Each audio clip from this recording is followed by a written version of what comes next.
Halo, mai suah bangai dum yang radum ML jak di kulah hanai baca sejarah kaya pegah bendera agamnya bendera Aceh.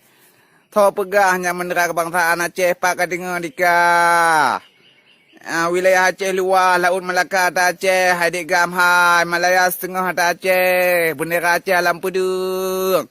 Ka baca sejarah biar ka dengar pra habawah awaknya nian. Habawah pertian awaknya perlu berkuasa ya mengal ico ata nanggro kejih madum. Jadi orangnya menyepegah perjuangan, menyepegah demon-demon berjelas, beridealis. Bem balut-balut. Mita peng lah. Tanya mahasiswa kan beridealis. Kau tahu idealis? Pengamuk-ngamuk minta peng sampai tengah yang mendukung kelompok-kelompok kan. Punya mahasiswa berbangsa berkhabar bendera alam pedung baik.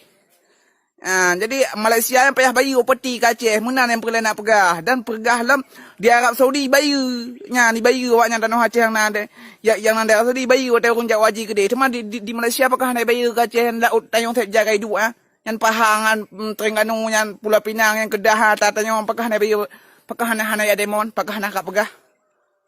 Awak yang kayak cok tanah yang laki bayu lah, laki lah bagi hasil haji. Walaupun tanah hiblau, nangkau apa nanti ada pulau.